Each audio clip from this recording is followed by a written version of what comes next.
Today, we are live, and it's a wonderful morning at the digital address GA0992539 in Kokomemle, Accra, on DSTV channel 421 and Go TV channel 144. On all social media platforms, it's Facebook, Twitter, and Instagram as Joy News on TV.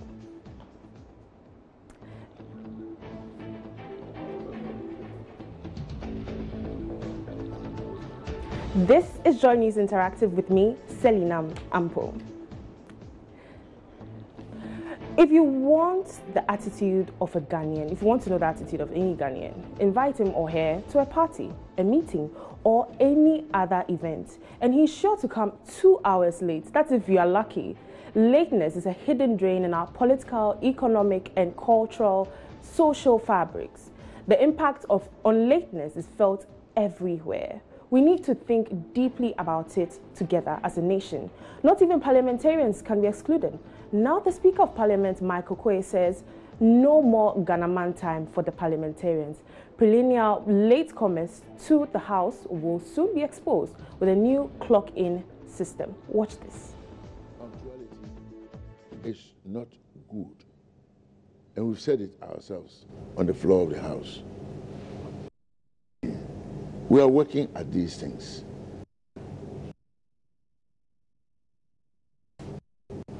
Members have all agreed they're going to turn over a new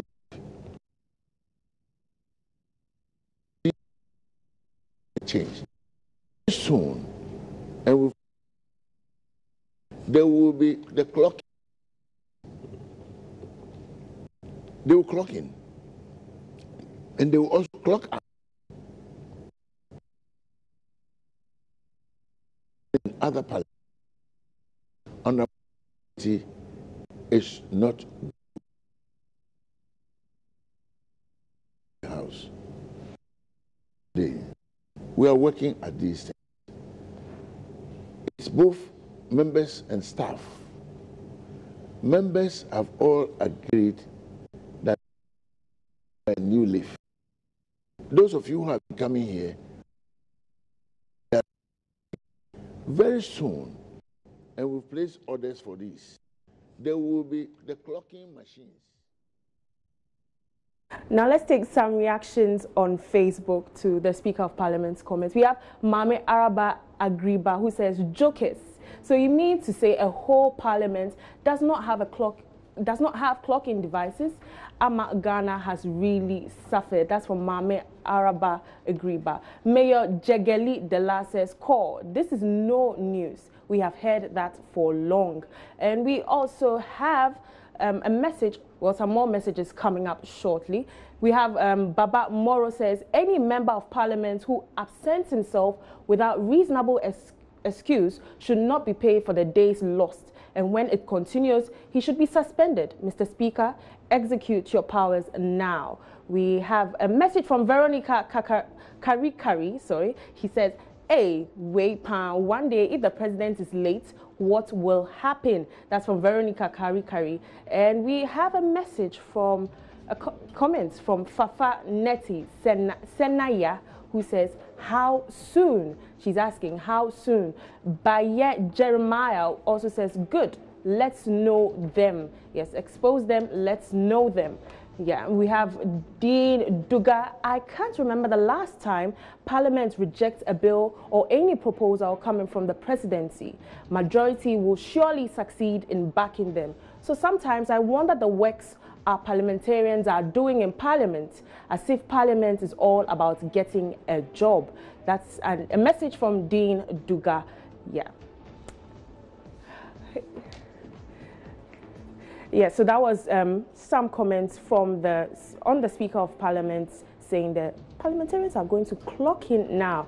Yesterday, the former Vice Chancellor of the University of Ghana, Professor Ernest Ayite, sparked a lot of talk on Facebook. Why? Well, he believes government cannot sustain the free senior high school program because it does not have what it takes. He said government must rather channel its energy into equipping the public schools and accept the offers for the funding of the program. Here's a snippet of what his speech was. I believe that in order for us to meet the requirements and the challenges ahead, we need all to contribute. And I talk about bringing the infrastructure in through partnerships with the private sector. Science labs need to be modernized. The labs that we have in our schools are antiquated. We need modern, smart labs in order for our kids to compete with the Koreans and the Singaporeans. And the government can't afford it. The Ghana government can't afford it. So we need partnership with the private sector to bring in these things. How do we structure them? That can be discussed. Of course, parents have to contribute. I know that the GES is averse to parents' contribution. By telling parents, don't make any contribution through fees, you are putting aside 60% of all that they need to make those schools run. For what reason? I haven't seen around the world any school, boarding school, where you go to for free. I haven't seen it, except in Ghana today. How do you tell somebody, go to Wesley Girls, go to Infantipum, eat 3 times a day, but don't pay anything? I'm worried about that. I am concerned that in our haste to provide free SHS, we are not taking into account all the principles that we should be. There's nothing wrong with taking from the rich to pay for the poor. There's nothing wrong with it. The Bible even supports that. So where parents can afford it, let us do it. So by suggesting.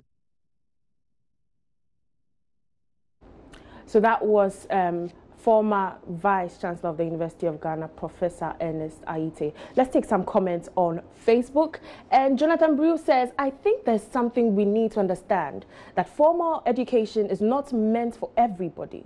Some people need to undergo vocational and technical training to give them employment. Most graduates always complain that they regret for taking up vocational or technical training, which could land them jobs or create their own jobs. How do you expect a child with aggregate 40 to excel in a science program? To me, the government should build more vocational and technical schools and also rebrand the existing ones to make them attractive.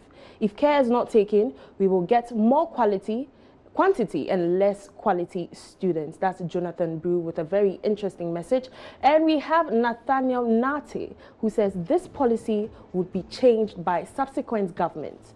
The problem of education in Ghana is not about free or years attended, but it's about the content, syllabus, or the curriculum. Even if you give people free money to school, the problem will be same. How many employment avenues has the government created to feed these low-baked students from high schools and universities?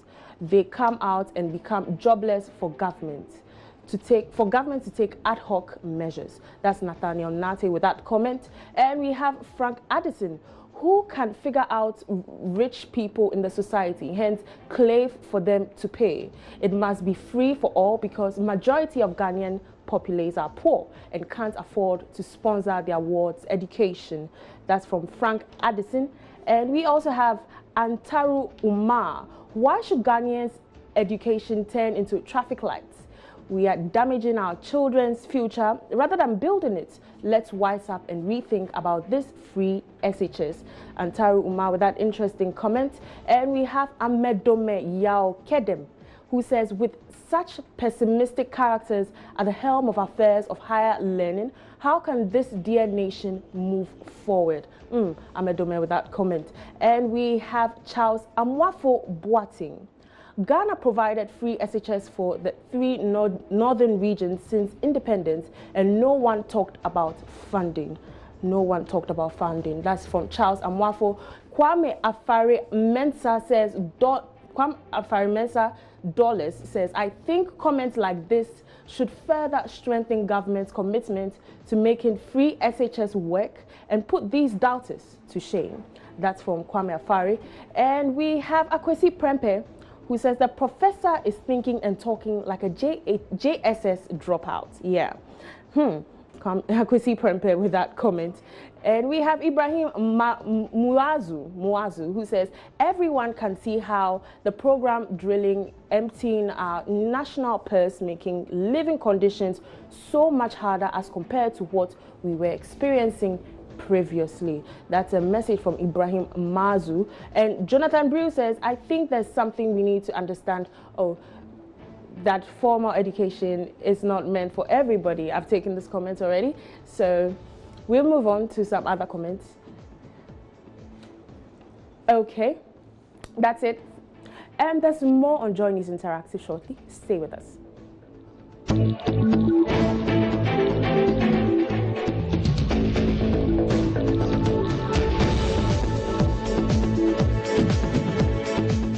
Welcome back. You're still watching JoyNews Interactive with me, Selinam Ampo. Thanks for staying with us. Guess what? Today is World Kindness Day. When last did you show any act of kindness? On this day, everyone has to attempt to make the world a better place by celebrating and promoting good deeds and pledging acts of kindness, either as individuals or as organizations. And it's been trending on Twitter. So let's take some tweets.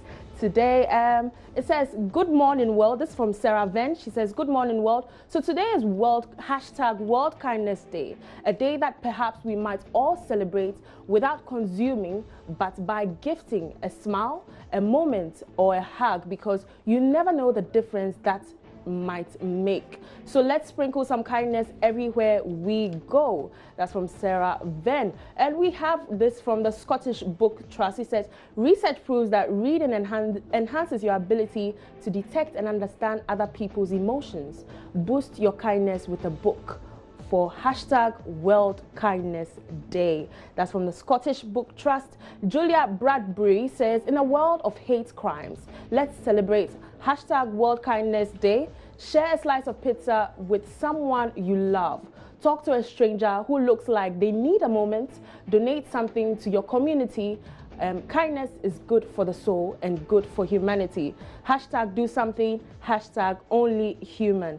That's from Julia Bradbury. Paul Pullman says, it's so simple. Kindness does not cost anywhere near as much as it accomplishes. A better world relies on the actions of us all. #World Kindness Day. Comes to the nice image of kids hugging. Yeah, in a gentle way you can shake the world. That's from Mahatma Gandhi. And we have Miles Webb, who says, your random act of kindness can add happiness to someone's life. It's one of the greatest gifts you can give to someone.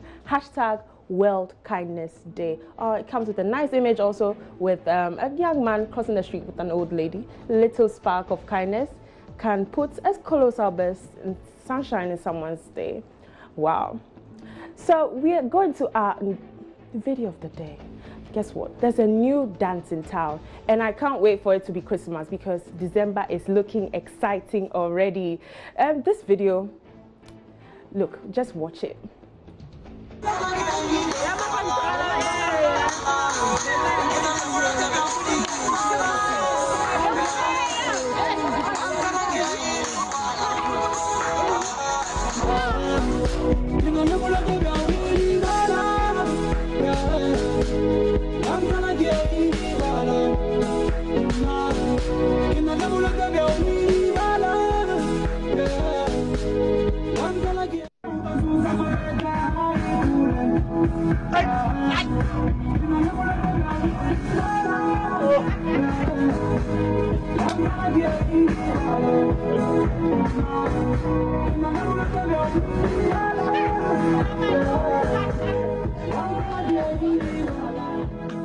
That is the Ready for December dance, and it's already trending, and I'm sure everyone is getting excited about it too, from the shoki to the coupe and all those things. December is going to be a blast. That's it for JoyNews Interactive today. Keep all your comments and tweets coming in on all our social media platforms. I'm Selinam Ampo. Bye for now.